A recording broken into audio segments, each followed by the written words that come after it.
Bronwyn Harman. I'm in the second year of a 5-year research program on parenting, and there's a lot of research on parenting at the moment. What makes a good mother, what makes a good father, and family formation, but there's not a lot of research on childlessness. This would benefit the community if we understood why people are childless. So what I wanted to look at was why are people childless, and to hear their stories of childlessness. So I looked at voluntary and involuntary childlessness. I conducted an online survey using our old friend Qualtrics, and it was qualitative and quantitative research. I got the participants through personal contacts and snowballing, and then I thought, I know, why not use social media and use Twitter and Facebook, which seemed like a really good idea at the time, until I got 10 times expected research participants, and I had 330 people to qualitatively analyse 330 responses, which was lots of fun, thank you. And it was Australia-wide. So looking at involuntary childlessness, if you look at the statistics, next slide, thanks Sharon, 50% in total were infertile, whether the person who responded to the survey or their partner responded to the survey were infertile. An interesting statistic I did look at though there, if you look at, there's 22% in total who either left it too late to have a child or had no partner during childbearing years.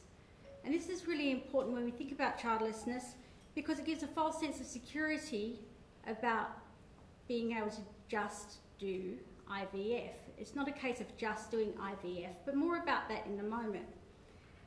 The stories from these people were quite heart-wrenching. They spoke about their grief at not being able to have children and the inability to have that choice of having children or not.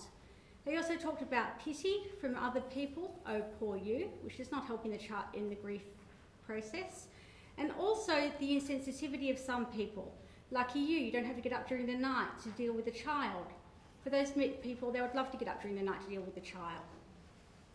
When we look at the voluntary childlessness, nearly 30% said they might have a child later.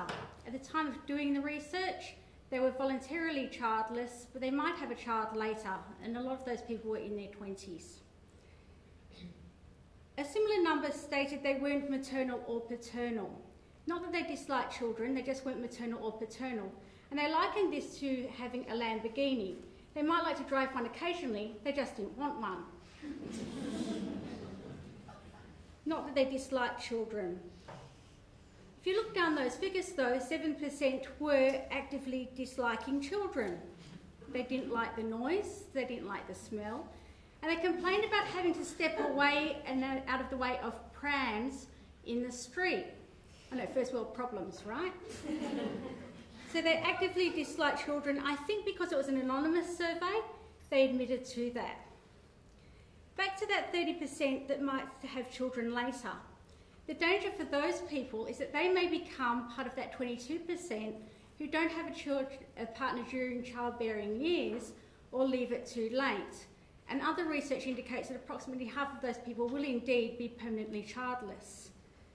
So this is the issue with the false sense of security of IVF. IVF, for anyone who has undertaken IVF will know, it's a very difficult, time-consuming, lengthy process that's costly, and it's not as simple as just doing IVF. We fall into a false sense of security that children can be born at any time. So why is it viewed negatively?